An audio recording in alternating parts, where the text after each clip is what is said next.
In the tapestry of In the life, where every thread holds a story, America in black and white emerges as a haven for the voices echoing through the heart of our communities. In this podcast, we wade through the rivers of our collective experiences, celebrating the vibrant hues of change brought forth by the whispers of hope and the roars of action. It's more than just a conversation. It's a journey into the heart of our society, illuminated by the light of those daring to dream and do. Join us, and let your voice be the melody that guides us toward a dawn where every color finds its place in the masterpiece of our shared destiny. Together, let's paint a future brimming with the positives that dwell in our minds and the actions that shape our world. Good evening, ladies and gentlemen, and welcome to another episode of America in Black and White, where we are coloring conversations on the canvas of America. Today, our special guest is Mr. Selvin Hicks. Selvin Hicks is not your average speaker. He's a divine disruption, forged in the fire of 19 arrests, a near suicide, and a life on the brink. Selvin emerged not just with a second chance, but a sacred assignment.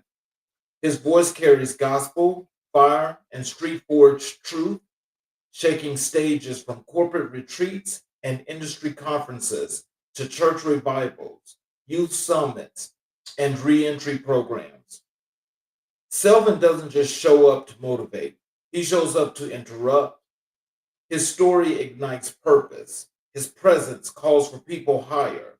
His message leaves no room for playing small. Before the mic, Selvin built a legacy in business. As the founder of Manifest the Market, he empowered entrepreneurs through strategic coaching, networking experiences, and sales development. His expertise spans real estate, digital marketing, and leadership training, where he's led teams, designed sales systems, and helped creatives transform visibility into revenue. Through Selvin Presents, he curated events that fused entrepreneurship, entertainment, and faith, giving underrepresented voices the tools to build influence and income. Whether he's in a boardroom, on a pulpit, or behind a camera, Selvin Hicks doesn't just speak, he shifts the room. He is living proof that freedom isn't just possible, it's inevitable when you stop hiding and start building. Ladies and gentlemen, Mr. Selvin Hicks. Hello, How you sir. doing, Mr. King? How you doing, brother? I am doing just excellent. How are you? And welcome back to the show.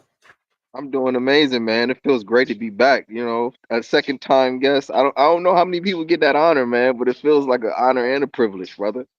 Well, it definitely is because I think again, just as just understanding you from being here on the first time and on the show the first time, and just learning your journey for where you're going and where you've been, and the things that you've been doing to not just make a difference but create differences. It really makes a difference, and I think this is again what this platform is about, and people need to get to know who you are. Thank you, sir. Thank you, sir. Don't, and with the help of Mr. King, we'll let the world know who I am today. Yes, sir. Most definitely. Most definitely. Is there anything you'd like to say or add to your bio before we jump into the show? Um, Disciple. I like to throw disciple in there these days. Uh, Hmm. I feel like I'm walking a true discipleship journey, and through revelation, life coach, new version of consultant. I'm not consulting businesses, I'm consulting people and their perspectives now. So those are just very new. So you're getting the first drop on those on those two. But Oh, yeah, that's all I have to say. In addition to what you already said. oh wow. Well, that's an actual good thing. Again, that's still adding to. So that means that there's going to be a whole lot more going on for you, especially going into next year. Um, I want to start first with what I call the fire that forged the voice, your life story and transformation. Mm. Um, so let's start at the beginning. What was life like before the transformation? Life was, from the outside looking in, amazing. From the inside looking out, horrific. Mhm, Like, I was living a very good life from just people just seeing me aesthetically. It was everything you might want: a successful business, beautiful woman. You're out. You got that aesthetic. You know, nightlife. You popping bottles. You in everybody's section. You next to celebrities and all of that. You know what I'm saying? It mhm, would, from the outside looking in, look amazing, but it always felt like I was missing something. It was like a void inside that I just couldn't feel. And even when I made the transition into business, it would give me soft fulfillment. I would say soft versions of fulfillment, but it really wouldn't put that fullness back into my body. So before, I would say it was, from the outside looking in, you might say, dang, this guy really has it all going on. But from the inside looking out, I was struggling mhm, internally, and I was an empty vessel, always seeking to fill myself up, whether that be through drugs, alcohol, additional women. I wasn't always, a faithful man, but no matter what, I always tried to fill it with something, money, and it just, yeah, you end up running in circles, man. You chase things and they run from you. mhm. But to get to that point, what actually got you to get involved, with those things, in the beginning? What got you to that point? Man, really me. Um, Environment, circumstances, those things play a part, but I didn't have a horrible upbringing. I didn't come from. I came from the hood, like most people. But I had both parents. Both my parents worked. We weren't on welfare. We actually had more than a lot of people that I grew up with. But certain things just hit, and I just wanted to be a troublemaker. I just can't explain. I just wanted to make trouble, and so I found it, and I indulged. And Mhm, after the first violent crime, a lot of it was just the pursuit of money, and then to end it all, it was additionally a series of violence. So mhm. yeah, a lot of it was really the pursuit of money, chasing things, chasing the world, I would say. So you said your voice was forged in fire. Mhm. What does that fire represent for you? Well, fire is like the phoenix, right? Mhm, You become something, and then you're in the fire, and then you're on fire. mhm, And that fire represents transformation. It represents change. If you want to go way back to Moses, it's the burning bush. If you want to go, it's just like your calling is calling you, but you got to walk through turbulence. You got to walk through tribulation. You got to walk through the hardships, and you got to do it with your head held high. What it really is the breaking of oneself to not need, more so. Um, you'll be comfortable with or without.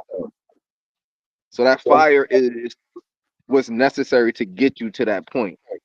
mhm. Um, you says 19 arrests, a near Yeah, suicide. What yeah. was the moment that broke you or saved you? It was the last arrest. I was actually 30. I was 30 years old when it happened. It was 2020, and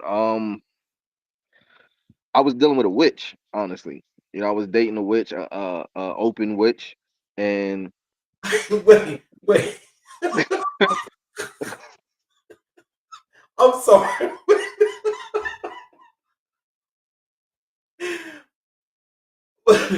Do you mean like the witch, like the witches they have on TV? A witch. yeah, yeah. She was a witch. She was a practicing witch. Was heavily into witchcraft. She would do spells, seances. Um, She would ask me what I would want and try to bring it into manifestation. Like, she was a practicing witch and was looking for a coven. She was looking for a group of witches to where they can get stronger and practice stronger witchcraft together. So it was in that space, and I believe that she put a love spell on me. Mm-hmm. because I never wanted to do anything past physicality. Once it got to that, I didn't really want anything to do with her. Now, understand, I'm speaking in the past. I'm not speaking in the present. But Right. after that, it was just her wanting to hold on to me, and nothing in our relationship seemed right. But at the end of it, it was a violent explosion, and that's what actually caused me to get a lot of my uh uh felony charges that it took me from 6 to 11. Oh man. So uh it was that point right there where I tried to commit suicide. I actually was on my way to her house to shoot myself in front of her. And then after that didn't happen, uh I got arrested, and I tried to hang myself twice in jail. And so that was like the breaking point right there where it got real serious. And you deal with these things, and sometimes you don't really understand the magnitude in which you're dealing with. And I thought it was a joke. And when she told me she was a witch initially, I laughed and I was like, "Oh, that's cute." Like, I didn't really understand that these things are real and people are really out here practicing this stuff. I saw the girl move clouds out of the sky, bro. And I Okay. know it sounds crazy, and I know I'm probably going to sound like I'm a little thrown off to a lot of people, but she literally waved her hands like this, and the clouds moved to show me a star pattern in the sky over my house that she drew in the hotel earlier that day, and told me that was my protection. Like, this stuff is deep and it's real, and some people, they know what they're doing, but a lot of people don't. And Mhm. if you end up walking through certain open doors, you're gonna have to deal with it. And after talking to ex witches, uh and I might be opening doors right now through this conversation, but I'm prayed up, so no, I'll be all right. But after having those conversations, they told me from experience, ex witches, that she definitely put a love spell on you, and that I was going to be a human sacrifice for her elevation. Wow. Yeah. Uh, Now that sounds really, really horrific and scary. Think somebody tell you, "Oh, you're gonna be a sacrifice." Like, really? Yeah. Oh Mm. man.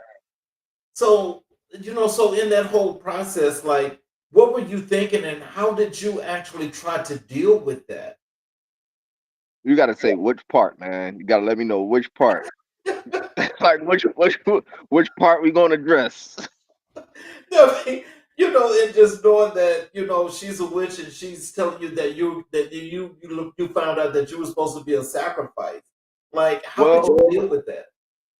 I didn't find that part out until maybe like 2 months ago after having a conversation with an ex practicing witch. Oh, But okay. in the beginning, she was basically just telling me that she was gonna be my spiritual protection, and as me and you both know, at this day and age, God is the only person who can protect you.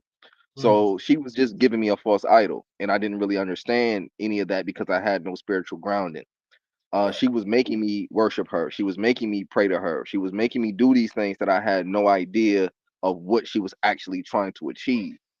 Mhm. Now, I'm sorry, I'm actually discipling.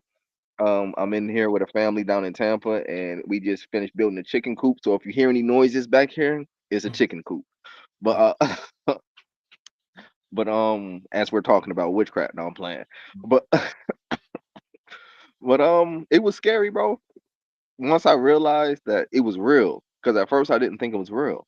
But once you realize, like, yo, you're playing with stuff. When things start moving in the house and noises start happening, and you start seeing figures and things start waking you up out of your sleep, and you're having sleep paralysis for like a week straight, like something is wrong. Like, this is not normal stuff.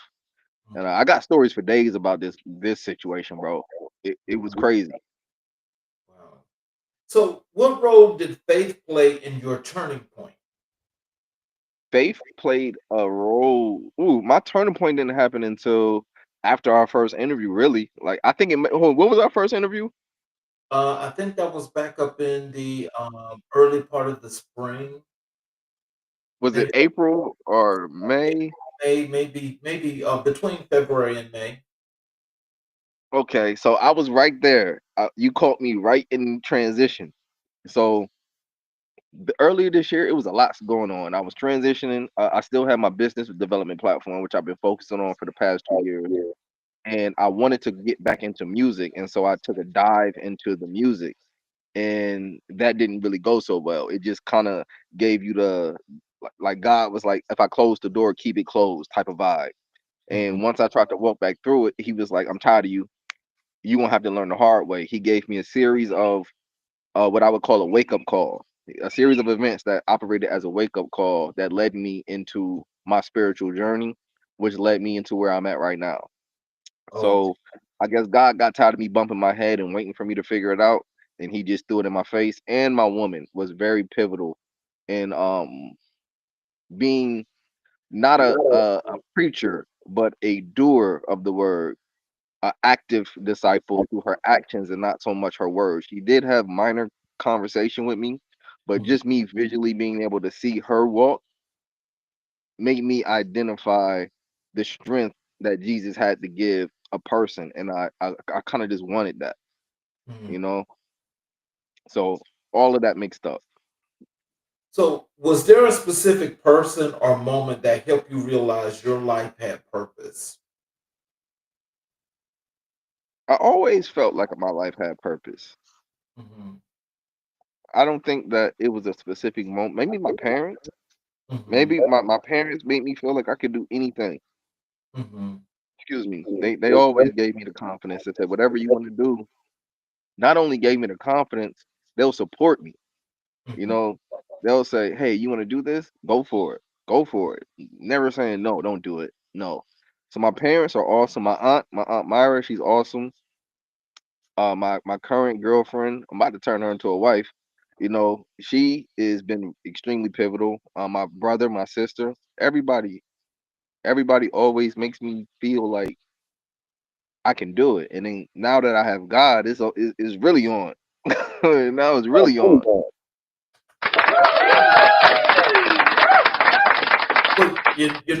I tell you, that deserves applause because, I think, and especially in just listening to everything up to that point, that was a whole lot to deal with. But apparently, you've got enough resilience and strength that you could actually overcome that. And, I'm glad that you're here today to actually have the opportunity where you can look back on that, you can laugh, but you can still keep growing like you're growing right now. Yeah. It's fun to talk about when you make it through it. When you're going through it, it's not fun. But when you make it through it, you can smile a little bit. So, so how do you carry the weight of your past without letting it define Because God is my redeemer. I believe in a God of redemption, resurrection, revival, and recompense. So uh if God forgives me, who are you? You know, like that's just the way I look at it, right?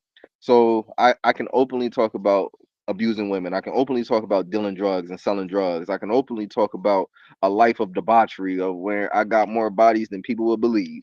You know, when it comes to stuff like that, I don't necessarily care what a person thinks because everybody got skeletons. You know, when they tried to stone that woman for adultery, and Jesus said, "He who's without sin cast the first stone," and everybody left. Jesus was the only person there without sin. He said, "Oh, but he said, I will not condemn you." You get what you? I'm saying? So if I serve a Jesus like that, I serve a God like that. Who are you to tell me I should feel any type of way from my mistakes when you got a bunch of mistakes on you? Ooh, okay. Listen, ooh, that's not that right there. That's about as true as it can get. A lot of people don't like that when you have to look at that in the mirror. Hey, man. So, what does redemption mean to you now? Redemption means another chance, man. Redemption means I am not my past. I am my present, but my past made me walk like this in my present. Mhm. Redemption is all my sins have been forgiven and I got a clean slate. Redemption is we went through this the last time. If I put my hands on a woman, I'm gonna make sure I'm starting a nonprofit right now, and we're aiming to batter abuse women if they are in a situation and they come to me, we're gonna put you in a hotel room for 3 days. You know, we're hosting events right now. Our series for this new stretch that we're on through our nonprofit is geared to really touch. every space that touch negatively. Last time I was talking about it. This time we're like, I would say maybe 2 or 3 months out from being able to execute these things. You know, using the skill set that God gave you for good. So I'm redeemed, right? I did all this stuff negative, so now we about to do all of this stuff positive. I'm still on that same type of time, Mr. King. Yes, sir. I believe you. Um, how do you speak to people who are still in their before season? Like I would talk to myself, you know. Every ooh, this walk that we on is a never ending walk. Right. And I'm closer to somebody who sins every moment of every day than I am to Jesus. As Wow. crazy as that sounds. Yes. So I don't look at you like, oh, you're a sinner, oh, you're before, you haven't been saved. I look at you like, let me help you. I'm gonna reach my hand out and hopefully pull you to where I'm at. Cause I'm still on my walk. I'm just trying to get you to where I'm at, and where I'm at, not physically, but understanding that Jesus is my Lord and Savior, understanding that I need to be in this prayer, in this word, I need to be in my community, I need to in my spiritual community, I need spiritual guidance. Understanding that. That's all I'm trying to get people to understand. Right. And discipling is not about conversion. Discipling is walking people through the process. So if you meet somebody in their before stage, it's your job as a believer to get them to a point that at least where you at. You Mhm. know, now sometimes they don't want to drink your spiritual milk, and that's okay too. Mhm. But just get them to a point where they understand what they need, the basics, the necessities, man. And so that's how I would look at somebody in their before stage. Like, come on, bro, I've been there, Mhm. and I got a wide range of places I done been, so I can relate to a lot. Right. What would you say to the version of yourself who almost gave up?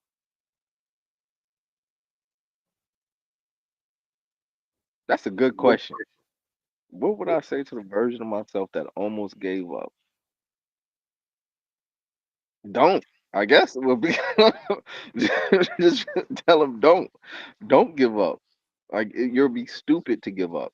Even right now, man, like this is not easy being where I'm at in Tampa, discipling. I want to give up a bunch of times. It's easy to go get a plane ticket back to Atlanta and say, I'm good. Like, forget this, you Mhm. know? But you go through your struggles so that you can understand, not so that you can be condemned and this is your life. Like, you know what I'm saying? I came down here and I was homeless for a few days. I don't care that that's a part of my story because now I'm able to empathize and I done fed 46 homeless people since I've been out here, you know? Mhm. So you go through it, don't give up, learn from it. Let Mhm. it build you, don't let it break you. That's Mhm. what I would tell them. Right. Wow. So like in the process of you being the who you are right now, can you tell us what was it that came to you and told you that okay, you had to leave Atlanta and you come here to Tampa? What was that about? That was God, man. Look, I was worshiping all morning. So I wake up at 7. By 7:20, I'm on my morning walk. That's my conversation with God. I converse, then I go into worship, then I go into prayer, then I ask for a word, and then he gives me something to speak about. If you see my TikToks or my Instagram or Facebook or something, you'll see that I post mostly every day and I give a word, right? So that comes out of prayer. And then one day after that whole experience, God just said Tampa Mhm. or Holy Spirit, Tampa, however you want to resonate. Just put it on my. I was like, I've never been to Tampa. I know nobody out there. What's in Tampa? You will be in Tampa. That's that's what's in Tampa.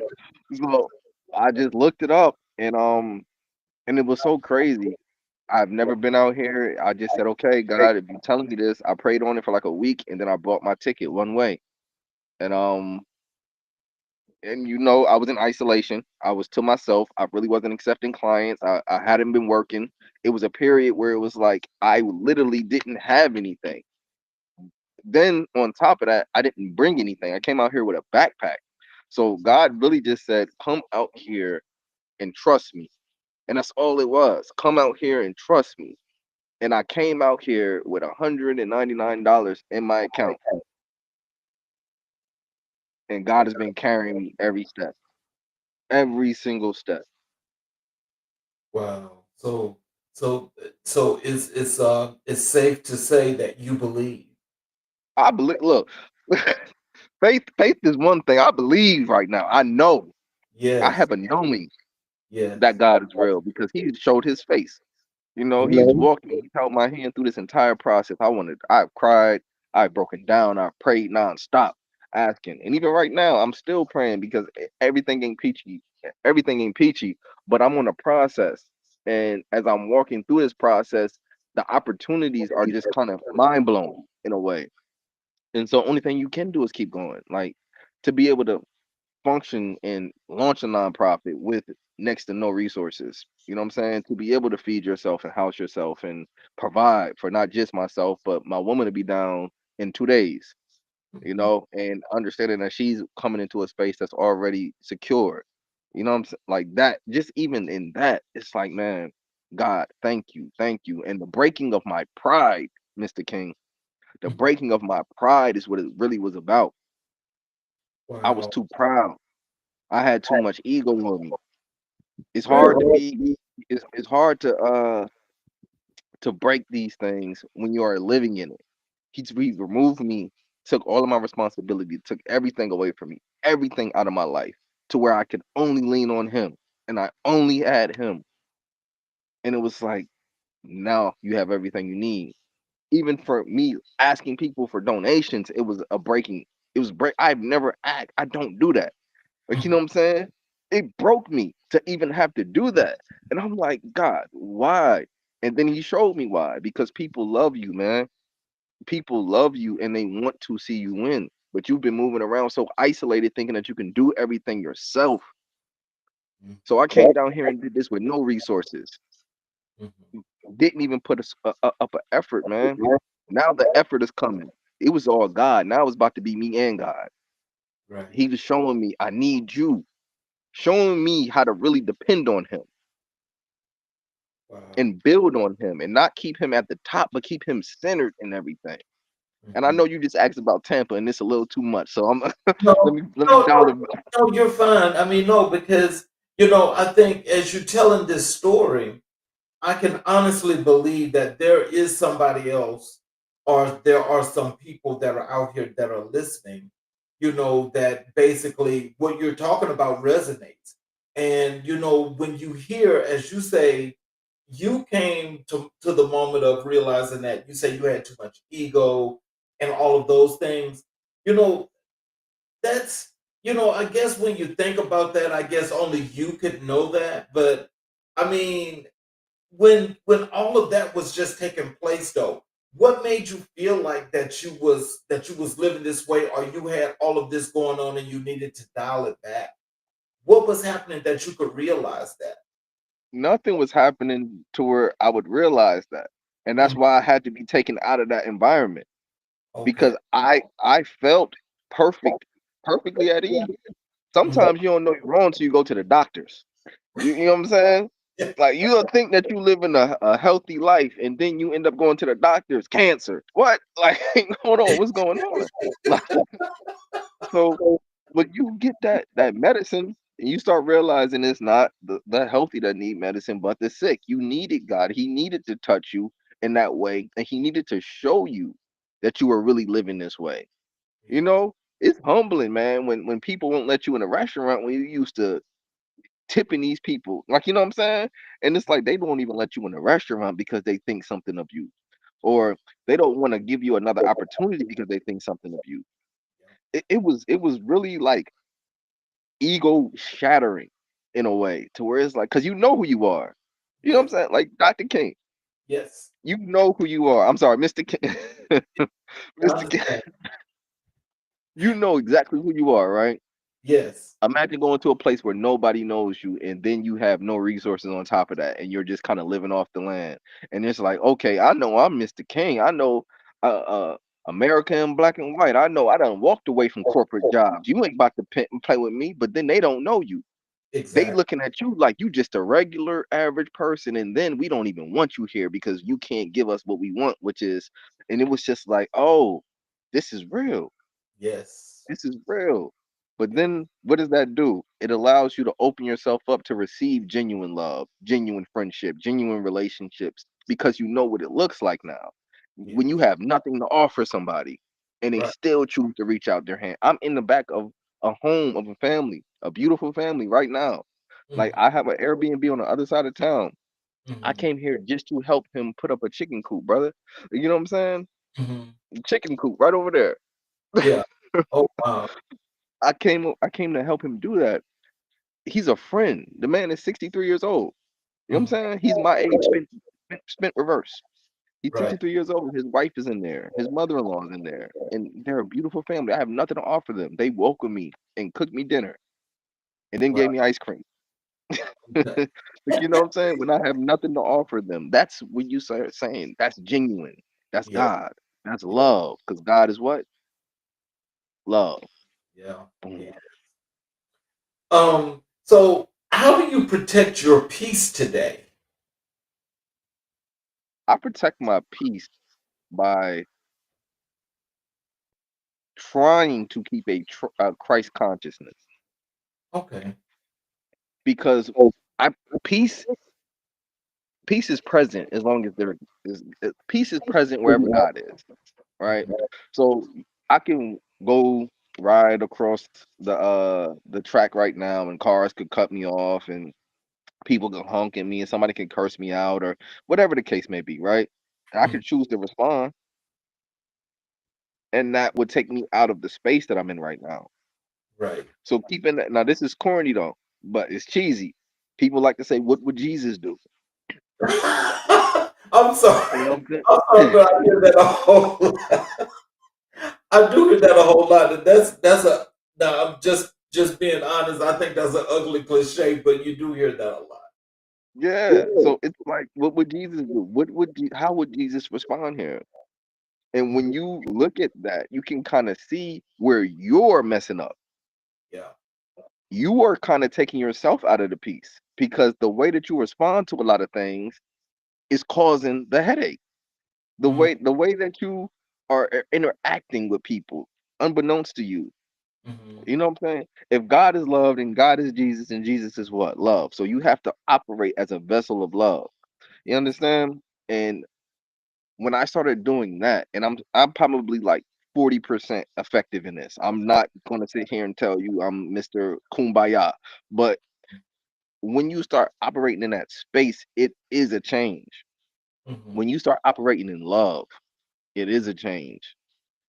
Appreciation, gratitude, kindness, patience, joy, the fruit of the spirit, the good kind, because long suffering is a fruit of the spirit too.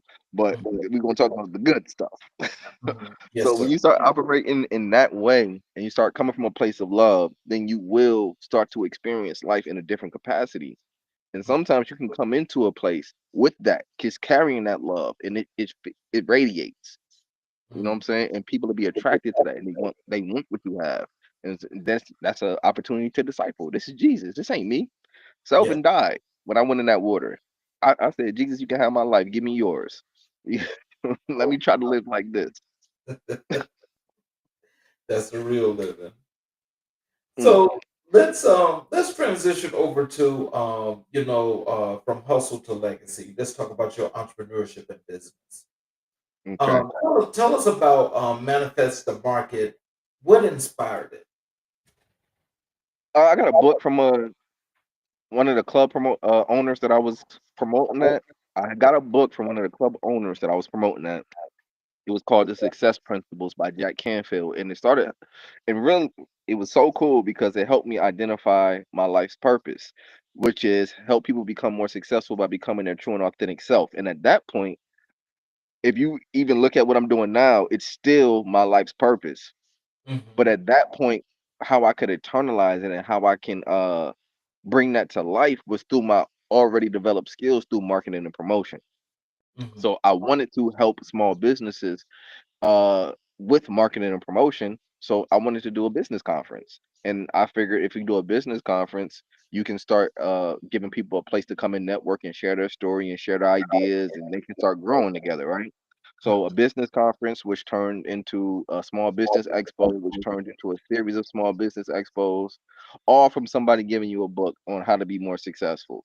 And it just broke me out of that mundane existence of a promoter, getting drunk every night, trying to find somebody to sleep with and do a little bit of drugs, smoke some hookah, listen to some demonic music every freaking day, and it brought me out of that and brought me into a different mindset of you've always been the business mind. You've just been dumbing yourself down in this space. So why don't you live up to your potential? And as soon as that happened, that was the spark that started me thinking that, dang, Selvin, you really deserve better. Not only that, you can actually do better. Mhm. And so that's where Manifest the Market kind of came from. So, how did your past experience shape your approach to business? Well, I'm one of the lucky ones. My dad owned a life insurance agency, and he showed me hustle from a early age. He showed me business from an early age. It's just the felonies stopped a lot. I was actually raised to take over the life insurance agency, but I couldn't once I started getting those felonies. And after that happened, just sales. My life revolved around sales. Like I told you, I was a drug dealer. I was actually a good drug dealer. Like not a good one, like, oh, I'm a positive guy. No, I was a successful drug dealer. And that showed me that I actually had natural skill sets for sales. Now I pivoted out of drugs and I went into promotion. Now, Mhm. promotion is where I started learning marketing tactics and techniques and how to get people to come. And it also taught me how to segment audiences. This is all by default. You don't realize that this is what you're doing as you're going, but it Yeah. teaches you, oh, you can segment audiences. How? Because you're throwing a grown and sexy party over here. Then you're doing an artist showcase. Then you're doing an all white party. Then you're doing a teen event. Then you're doing something. You know what I'm saying? Like you start saying, oh, I can like attract different groups of people based on ideas and concepts. Like Mhm. when you read a book that gives you the verbiage to your practice, then you can start connecting the dots. Then it's like, oh well, I'm a lead generator. Oh, I do acquisitions. Ah, I'm Oh. efficient in advertisement. Mhm. Oh, now you got the verbiage that goes with the street knowledge. And Mhm. so it kind of crossed over from there. Wow. So, well, I will say this. Even from the first time to now, I can say that, when you speak as a matter of fact. So it's that knowledge base of speaking on that certainty is the gift that comes along with that. Hmm, I like it. I can accept that. I received that. No, but that's what it is. It's like you broke it down Yeah. Mm, and you yeah. just It's easy put to it out talk when there. you live it. Just I'm put it telling you my real life, Mr. King. I'm telling you my real life. I wish I could make this up. This ain't out. I done lived 10, 12 different lives, man. And all of it brings you to an understanding. The more you learn, the more you realize you don't know. Mhm. And it makes you want to learn if you're a natural inquisitive person. Mhm. So yeah, I like the verbiage that goes to a lot of different things. Now, I don't like church rhetoric. Like, you know what I'm saying? I do not like church rhetoric. But uh I can connect the verbiage in the lines and the symmetry, and I can see how everything makes sense moving forward. Now, when So I say church rhetoric, I mean like that's good. Oh my God, no, like all that stuff that people say in church, I don't like that stuff. It's like cheesy. It's like why do y'all come to church to say the same thing? Like speak genuine, be genuine. But that's neither here nor there. right. So, what were some of the early challenges you faced as a Black entrepreneur? Looking younger than I am, because black don't crack, right? So Right. I am 36 right now, and I still don't look 36, so I can't control that. So people they underestimate me a lot, which also I can use for my advantage because they underestimate me. But it does hinder you from certain opportunities because people don't take you serious. You Mhm. know, and people Oh, will say, "I've been in business longer than you've been alive." Okay, what if you like? They say that stuff to me, like they would literally say that to me, and it's like, okay, but can you do this, and this efficiently? Well, no, then they want to look for somebody with some grades. And I get that. Because if I was 70 years old and somebody that was 20 years old came to me and said they had an idea, and somebody who was 60 years old came to me and said they had an idea, I would really lean to the 60-year-old because they have the knowledge through practice and not just an idea, right? Yeah. So unless you have practical knowledge through application, I really don't, you know what I'm saying? I don't blame you. I don't blame you. So I look younger. You don't know that I have the practical application, and so it could throw you off a little bit, Right. you know? So that was a big problem. So you've worked in real estate, digital marketing, and leadership. How did you navigate those transitions?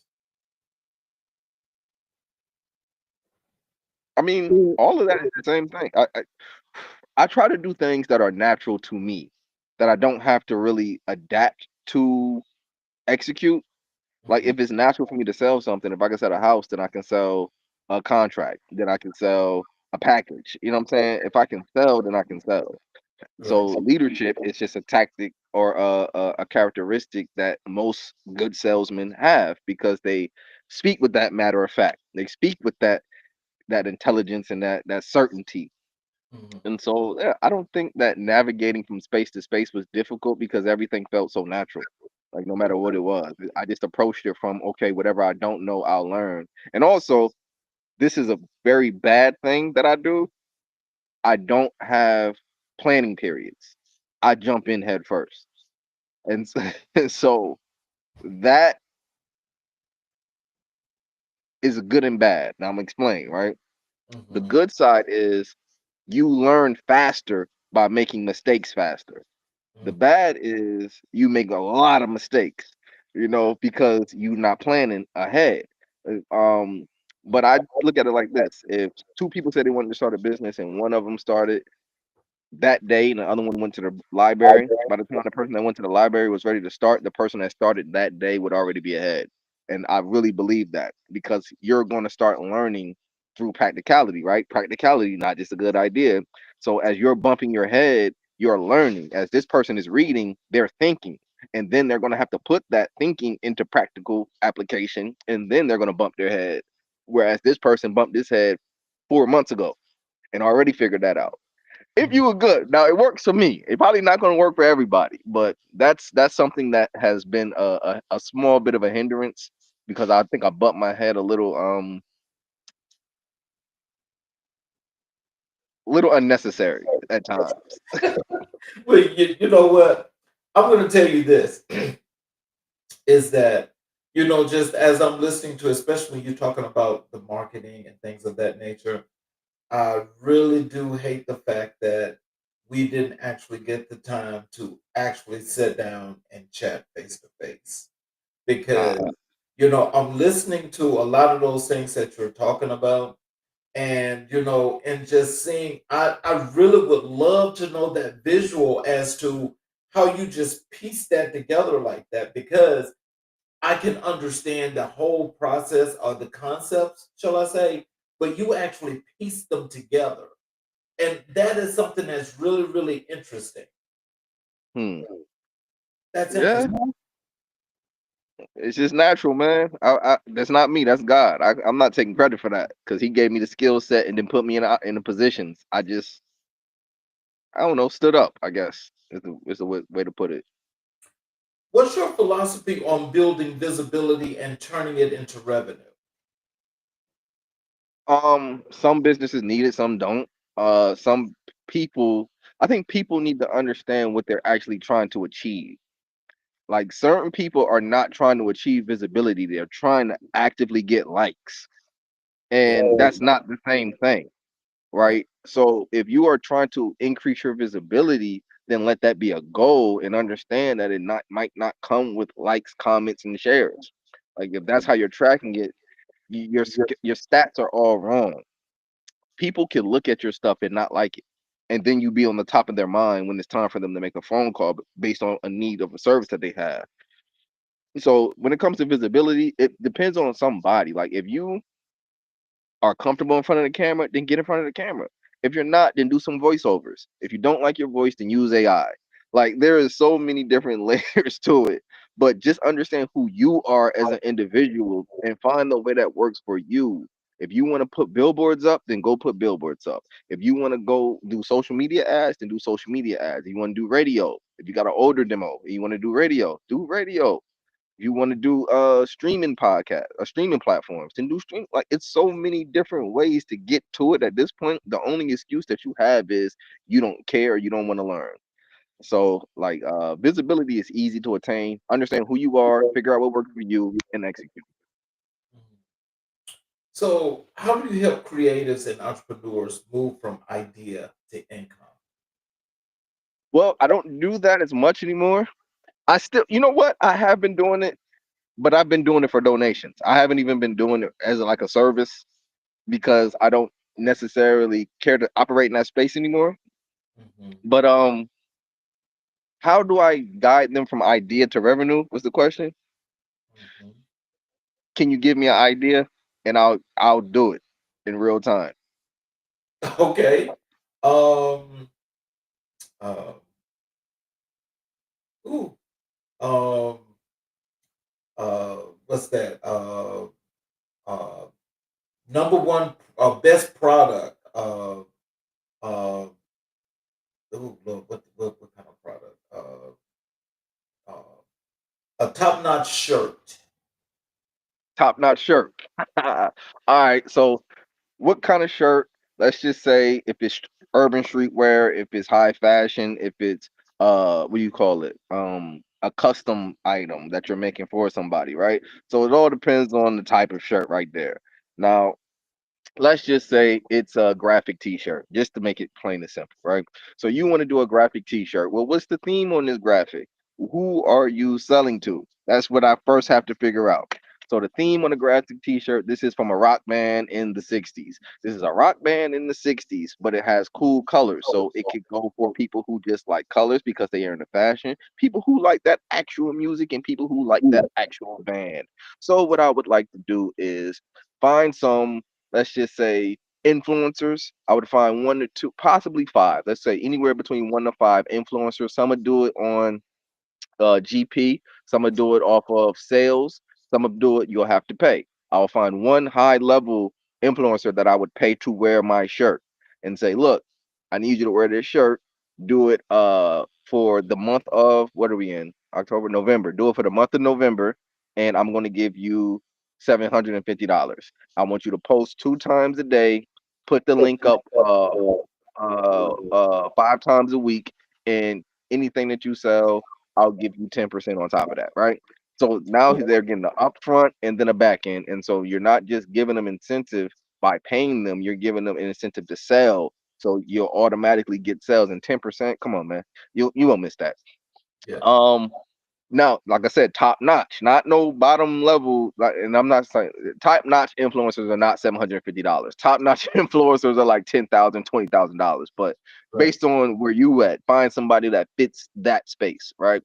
Then I would also find another three mid-tier, I guess, small tier influencers, and tell them, give them the same deal. Hey, I want to like to send you a shirt, and I want you to post 2 times a day and put the link up 5 times a week. But I'm going to have you sell, and I'm going to give you 15% off all of your sales, right? Because there is no upfront commission on that. It's just all back end. And then I'll find one that's smaller and just tell them like, hey, I'm going to send you a shirt and I want to give you 20%.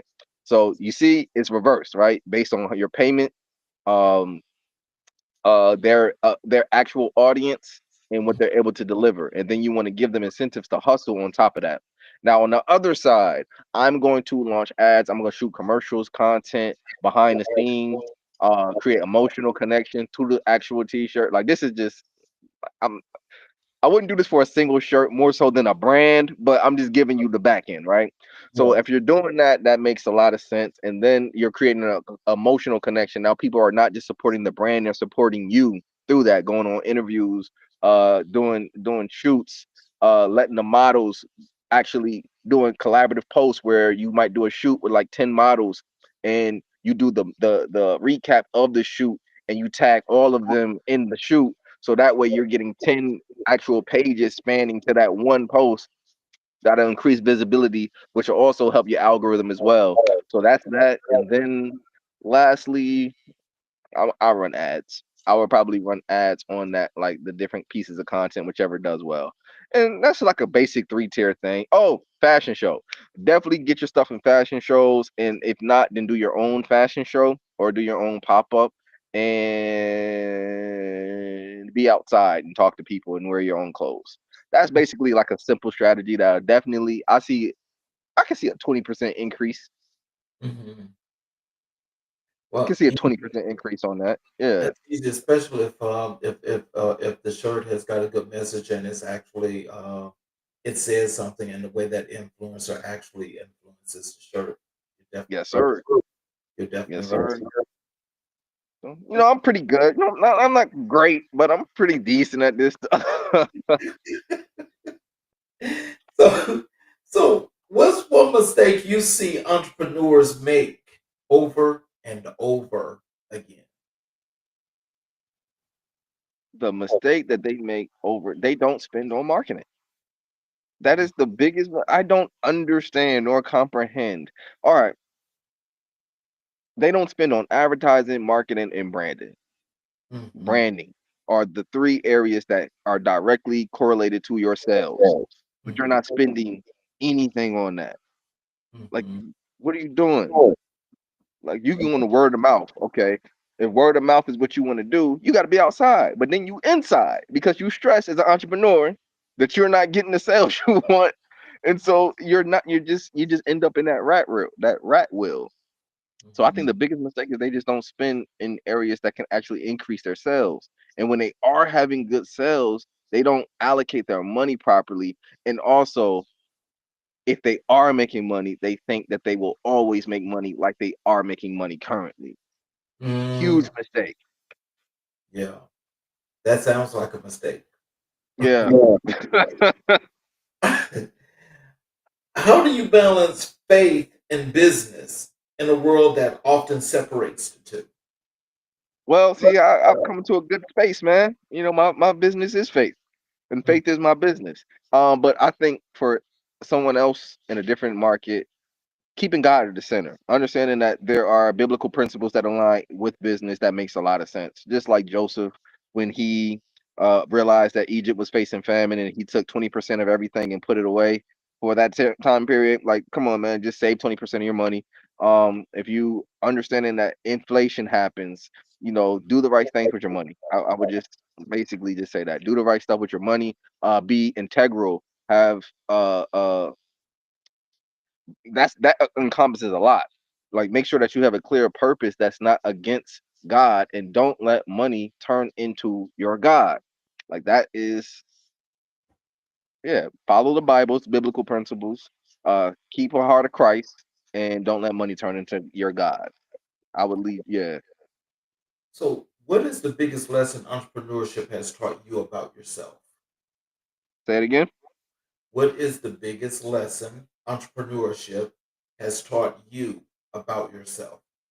Well, the biggest lesson that entrepreneurship has taught me about myself is that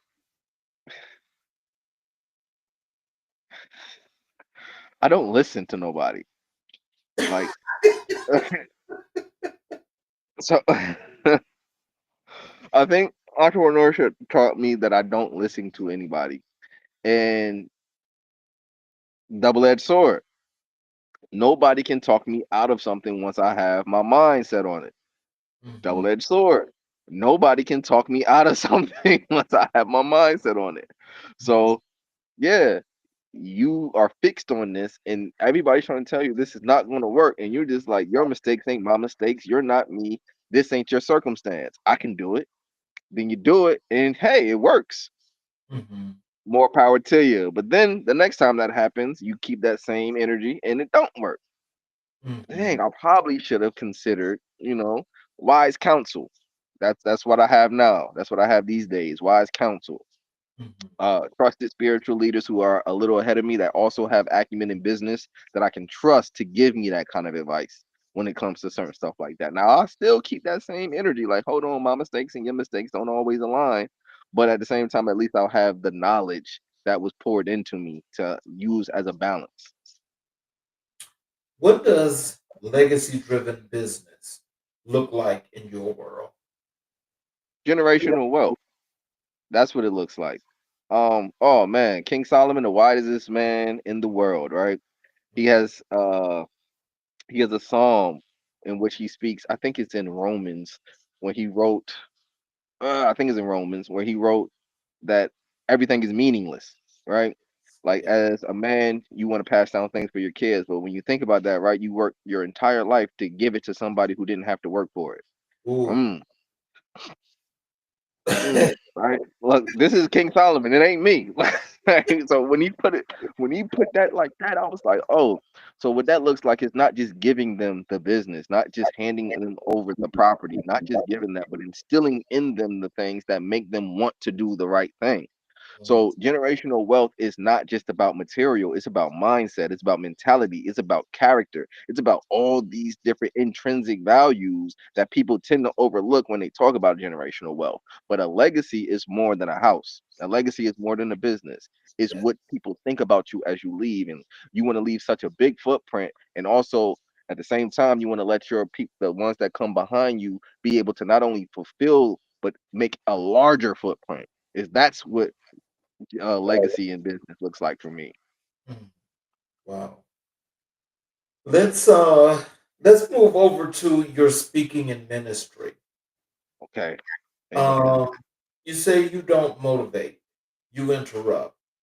What does that mean? Spiritual warfare is something that a lot of people don't like to talk about, man. Mhm. And these demons is real. As we approach Halloween, these demons are very real. And people don't understand that they are not fighting the person, because we do not wrestle with flesh and blood, but with spirits and principalities, right? You're fighting the spirit on that person. You're fighting the demon, the legion of demons in some cases on that person. And so we don't come to comfort, we come to interrupt. This is warfare. We come into battle. So all of that stuff, that lust that you got that you fighting, you better. I'm gonna teach you how to run from it, but I'm gonna show you that that's what it looked like, so you know how to run from it. You know what I'm saying? That pride that's twisting your back, that Leviathan spirit. You know what I'm saying? That Mammon spirit, that Lilith spirit. And they don't like to talk about her, but that Delilah spirit.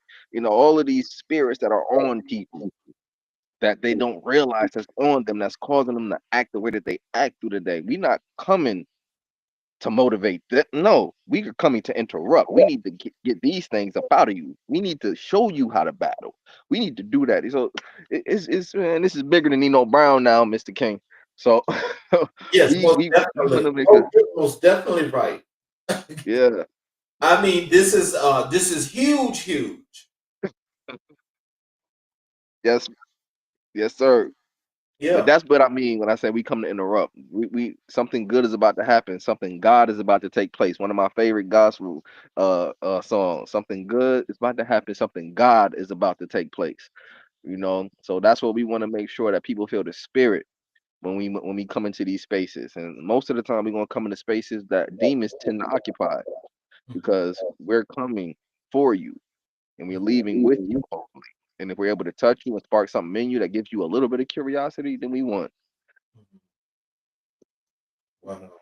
Light and darkness can't coexist. No, not at the same time. Mm, What's your process for preparing a message that shifts a room? God, God, God. Meditation. I feel like you have to understand how to hear God. Like I told you, when I wake up in the morning, I go on my walk and I get those downloads. We're gonna call them downloads. I get those downloads about what to talk about for the day. I do that same thing when it comes to what I need to speak about. God has some things that He wants me to talk about. Like the other day, He's had me. Whew, it's two big things, right? That He's given me, right? The Ruth and Delilah. Oh, Jezebel and Ruth clothing. That's that's that's one thing that that he has on my spirit heavy to address. The Jezebel spirit and Ruth clothing, and then Mhm. selfishness and a lack of gratitude, right? And I'm gonna give you what he gave me. Like if you walk by a rose bush and you see a beautiful rose, A lot of people would want to pick that road, right? And it's a Yep. selfish that's connected to that because as you pick that road, you're not only taking it from its life force, but you're about to kill it. Like you're killing the road and you're robbing other people from being able to experience that same beauty, right? So when you're inspired, sometimes we have the wrong reaction to being inspired. We want to take it for ourselves. Mhm. God is not a God of confusion or destruction. He's a God of creation. And so Right. what we need to do is learn how to plant our own seeds and understand that it might take time for the harvest. You know what I'm Mhm. saying? So we got to work on ourselves as we plant those seeds as well. But as you plant those seeds, you might mess it up. It might not blossom the first time around. You might have to plant another bush. You might have to uproot it and plant another bush. But guess what? When you get it right, Mhm. it's in God's timing. It is not in yours. And you won't have to pick the rose anymore because you planted a garden of your own. And Right. that's the point. You know, so these are things that he'll give me, and I'll build messages around them, and I'll build talking points. And I also have another program called The Shift, and it shows people how to shift from a life of debauchery into a life of purpose. And that's something big that I'm about to focus on. Um, because the shift is necessary in everybody, the shift of perspective, the shift in mentality, the shift in daily habits. All these things are big, and I'll be speaking on that at the Kingdom Impact Conference too. But yeah, man. So God gives them to me. He grows the message, and then I just kind of use my wits and charm to kind of build the talking points around it. Wow. Um, how do you tailor your message for different audiences, corporate versus church versus reentry programs? How do you do that? I don't, that's one of the beautiful things of being self-employed. You get to show up as you are and how you want to. Mhm. I let it be known who I am coming through the door. And so I'm gonna give it to somebody in a corporate suit, like I'll give it to somebody on the block. You need to do this. I'm gonna talk to them the same way. I don't change my verbiage. I'm still intelligent. No matter how I talk, I'm still purposeful in my attention to how I'm presenting myself. So I don't think that whoever I'm talking to, they can receive the message just fine, no matter what space I'm in. Mhm. What's been your most memorable speaking moment so far? When I did the Faith in Action event in Atlanta on September 27th, on September 27th, that was big for me. No, September 21st. I'm sorry, September 21st. That was big for me. It was my first faith-centered event where we focused on discipleship. It was community involved. I involved the businesses, I involved politics, I involved the church, I involved different ministries, and I brought everybody together under one roof. And I got up and I told a brief part of my testimony and just how I believe in a God of redemption and how He's redeemed me from a life of what I was living to what I'm living now. And I think it was the most impactful speaking moment that I've had because the room was full of, it was like a time capsule of everybody from every different space in my life, right? So the club people was there, the business people was there, the Christian people were there, and it was just like wow. My family was there, so it was just a cool.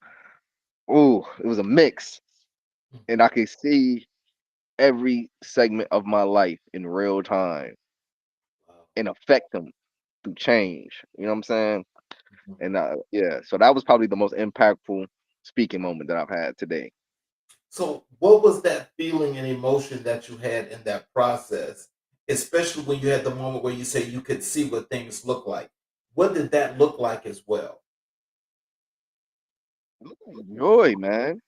It looked Mhm. like for the first time, I didn't do an event for myself. I did an event for God. And Mhm. that felt amazing. Just like, look what I did for God. Look what God allowed me to do. Look what He enabled me to do. Look what He put on my heart. Like, you know what I'm saying? All of Mhm. that mixed up. It was beautiful, man. I can't. That's the perfect word. It was beautiful. Mhm. How do you stay grounded when the spotlight is on you? I don't pay attention to it. I give it back to God. It's not my spotlight. Like, I'm serious. Every compliment that I receive, at the Uh-huh. end of the day, I tell God those are for you. That's for you. I Mhm. don't even know how to receive compliments. If you ever notice, watch the playbacks. I Mhm. either smile crazy or I just kind of look a little weird every time people compliment me, man. Because Mhm. it's not for me. It's not my doing. You know, like Mhm. it's really him working through me. And Mhm. so staying grounded in the spotlight is not difficult when the spotlight ain't on me. On my flesh maybe, but my spirit, I don't pay attention to that. Right. What's the difference between inspiration and transformation? Destination is somewhere that you get to. Transformation is transformation has a lot to do with overcoming. Mhm. Destination just has to do with uh uh what's the word? Where I you're can going? get somewhere without getting somewhere, right? Like I could travel from Tampa to Atlanta. That's a destination. But transformation is who I became in Tampa. Like transformation is you overcoming yourself, you overcoming obstacles, you having to get bigger or better or worse. Transformation, you get worse. At the Right. same, like everybody talks about transformation, like it's just a great thing. Like, nah, you can transform into the devil real quick. But but yeah, transformation is needed. But destination is just somewhere to go. Transformation is more intrinsic. So you're taking yourself somewhere. Mhm. How do you handle the emotional weight of sharing your story repeatedly? It's I think I disconnected emotionally from it, man. A lot of it. That's why I smile when I talk about all of the like the. It sounds crazy. I'll be smiling like, yeah, I used to beat women. Like, like yo, it's not that I'm smiling at that. It's just I've disconnected from who I was. Like that's not me anymore, right? If we truly believe that we are forgiven for all of our sins in baptism when we accept Jesus as our Lord and Savior, that's not me anymore. I disconnected from that. I'm Right. just telling stories from a different person. Like that's it. Kind of feels like that. You know, I'll tell you a real story. When I went to court for the last big case, the judge looked at me and said, you look like you were surprised when we read out what you did. And I said, I was. He said, you're not the same person, are you? I'm not. And that was before baptism. Mhm. I made so much change, so many changes, and experienced so much growth that I don't even look at that being me anymore. Mhm. What's your prayer before you step on stage? So, Holy Spirit, please give me the words to say to reach the people that I need to reach to make the impact that you've put me on this earth to to to do. Let me complete my mission. Let me complete my work. Uh, give me the perfect words in the perfect way. Amen. Like just something like that. This is like I want to impact the people the way that the Spirit wants me to impact them, not the way that I want to. Because what I kept them at the center. I prayed for the message. After I got the message, then I worked on it. I kept God in it the entire way. And I'm going to keep him in it the entire process. That's just the best way to do it, in my opinion. So, how do you hope people feel when they hear you speak? The spirit. I hope they feel the spirit. I hope you feel the spirit of God that I prayed for before I went on stage. Mhm. You ever get to talking and you realize, like, dang, where did that come from? Spirit is giving you the words. Man came to me and said, how you pray to the Bible when slave owners broke us with that? I said, well, if I look at it like Jesus was the greatest servant in the world, I think I want my slaves to read that book too. And like, I don't know where that came from. Like, you know what I'm saying? But it came to me and I Right. said it. And he was like, wow, I never thought of it like that. God did that. He let me say something that connect to the way that he needed to hear it. And I Right. continue to say it like that now because I saw the impact of the way spirit worked through me, Mhm. But this is all spirit. How do you define divine assignment? How do you define that? Assignment, Divine assignment. divine assignment, divine assignment. I really don't define that, but I can understand it. I've never defined divine assignment. I just feel like compelled. Like I feel drawn to certain things strongly, and I feel like that is the divine assignment. Like if you wake up and it's like on your mind and you feel so strongly about that, that's your divine assignment. Like you were given a set of gifts, right? You were given a set of gifts, and you've acquired skills as you live. A lot of people will confuse their gifts with skills, and they'll also confuse their skills with gifts. So Mhm. if you don't understand what you're gifted at, like what you're scary good at, and it don't make sense all the time. You might be scary good at making people laugh, and you're like, "Well, what's my divine assignment?" A comedian? No, you just meant to heal through laughter. Like it gets deep, right? So understanding that your skills are stuff that you learn through life. That's not what your gift is. So I always employ people to figure out what their gifts are and then build off of your gifts and not your skills. Use your skills in your gift, but don't build off of your skills. Build off of your gifts, you Mm. know, and then you'll find your divine assignment. So let's move over here to your faith, your freedom, and the future. What does freedom mean to you now? Mm. Freedom means being spiritually free, no bondage, where I'm not fighting internal spiritual attacks, more so external spiritual attacks, where I have completely been delivered and I can literally live free. We call that the rest. I want to get to the rest. I want to get to that place where I'm at peace because I fought my fault and now I can do the work. You know, that's what freedom looks like for me. How do you stay spiritually aligned while building a brand? I pray, I read the Bible, and I worship. I don't listen to nothing secular. There is no secular music in my playlist ever. I don't ever play secular music. I stay completely in the realm of God, and it helps me. I'm not saying you should do it, but it helps me fight off things. It helps me get through the day. It just helps me. So yeah, if you building anything, build on God and stay there. Stay there. Understand nothing of the world is good. This is Lucifer's playground. This is the enemy's playground. So Right. anything that comes from it, you might want to leave it there. Excuse me. What role does community play in your healing and growth? It plays a big role in my healing and growth because I don't believe in therapy. So spiritual advisors have been my deliverers. They've been my deliverance ministry. They've been the people who speak life into me when I'm feeling a kind of way, right? Um, community, I could not have survived what I've just went through in Tampa, what I'm going through in Tampa, if I didn't have good spiritual counsel. Community is everything. How do you pour into others without running dry? You can only pour into others with overflow, right? So the way that I look at it like this, I'm filled with the spirit. These worldly things they don't mean anything to me. Somebody called me the other day. I had $25 in this account, and I'm so serious. $25 and 21 cents, and he asked me for $27. I sent him everything I had. Why? Because money doesn't control me. You know what I'm saying? It doesn't control me at all. I'm going to give it freely because it is a frequency, it is a currency, and it's a spiritual currency aligned to it. If you store it a little well, you'll store it a lot well, right? If God can trust you with a little, he'll trust you with a lot.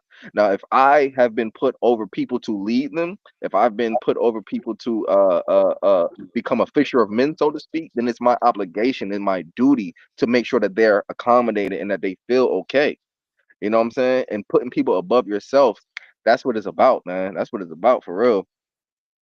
What's your vision for Selvin Presents in the next 5 years?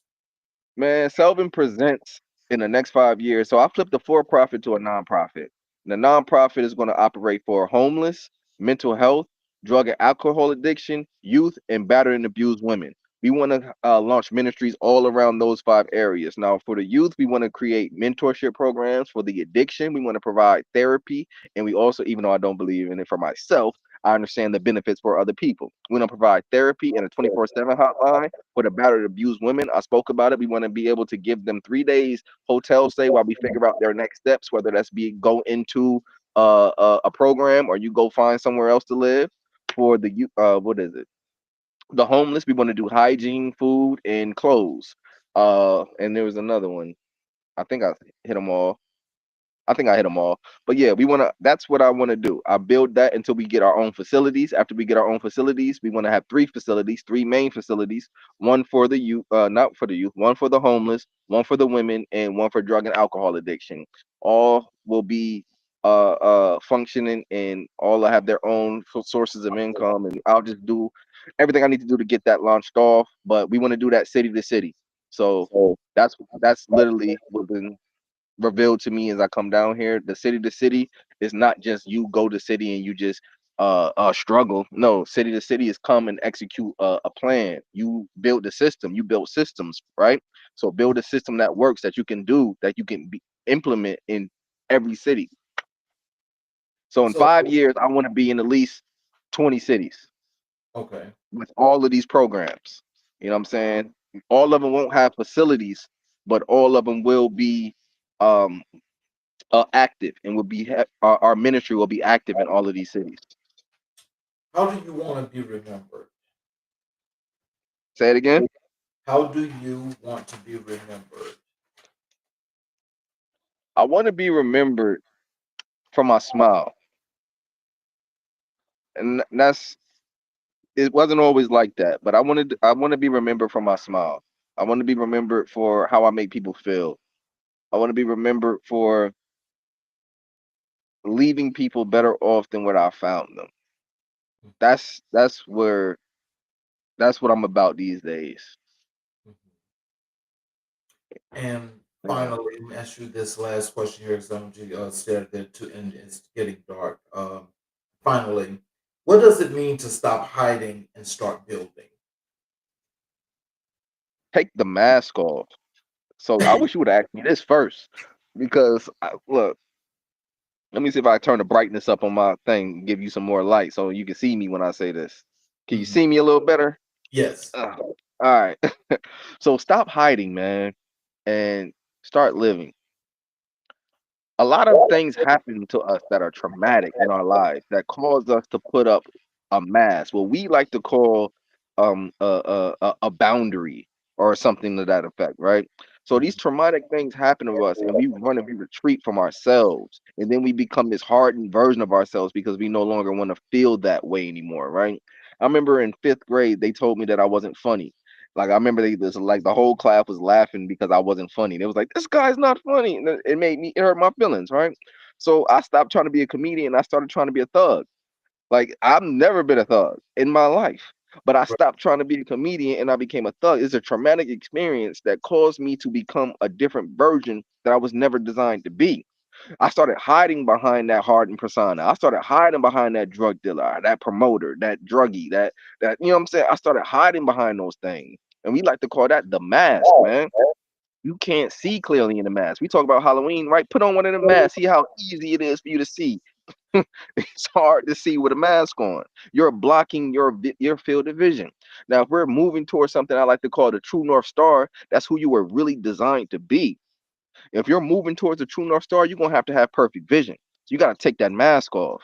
You take that mask off and you start understanding who you were born to be, put that person ahead of you and say, I'm striving to be that. And you start making decisions based on who you're trying to be instead of how people hurt you, you can stop hiding and you can start living. Yeah. You can start shifting. Mm.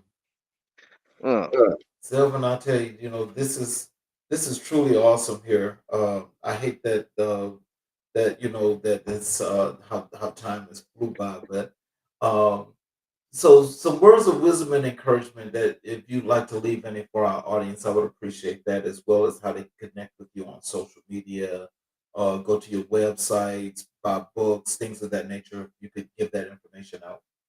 yes, sir. So if you go to my website, selvinpresents.com, it'll show me, it'll have more of my speaker profile up there, but I'll be expanding it to cover the ministry as well. You can find my book on my website, Sinners Redemption. It's my testimony, my living testimony for how I actually became who I am, the things that I went through, the 19 arrests, the drug addiction, the alcoholism, the the different women. I was a big womanizer. It tells you the story.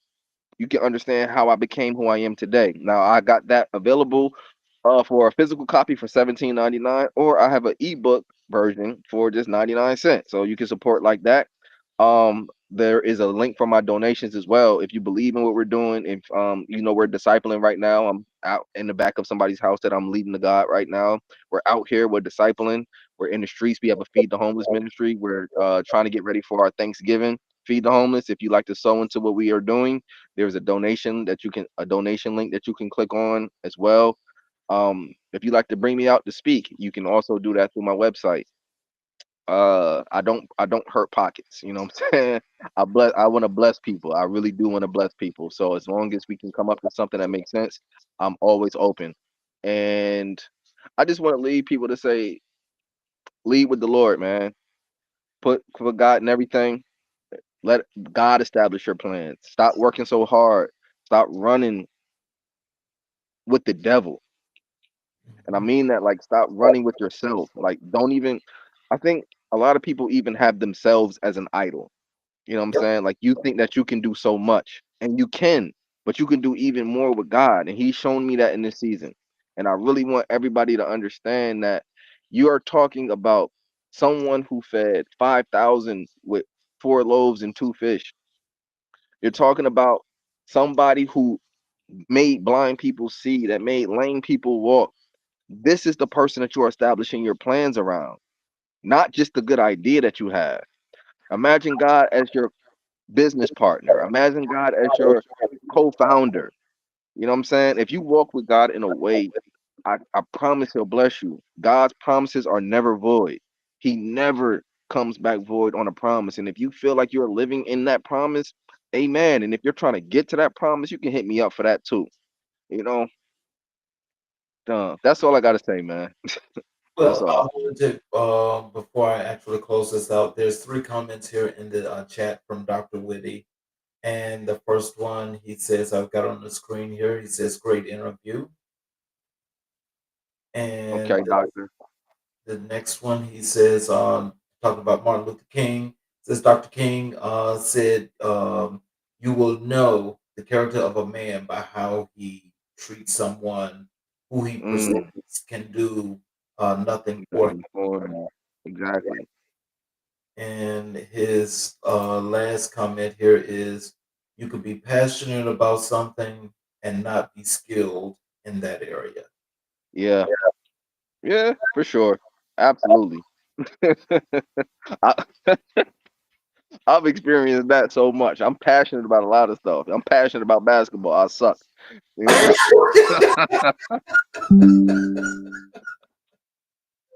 Well, well, look, I want to thank you for taking this time out to do this interview. It's really great to have you back on the show. And once again, it's been a true great experience and a positive experience that I'm sure people can take a lot from this interview and learn a lot about themselves and some things to do. Um, for those that are out there watching, I appreciate you for taking the time to watch the show. If you, are watching on any of our YouTube channels, if you have not subscribed yet, I would appreciate if you can support us by subscribing to the channel and enabling all notifications. Um, I want to thank you guys for being here for this close to the weekend, but we will be back tomorrow night again for another episode of America in Black and White, where we will continue to color conversations on the canvas of America. I want to thank you, Selvin, and I also want you to know that I will definitely be in touch with you, and I thank you for this great interview. Thank you, man. Thank you, doctor. I mean, I keep calling you Dr. King. Thank you, Mr. King. I appreciate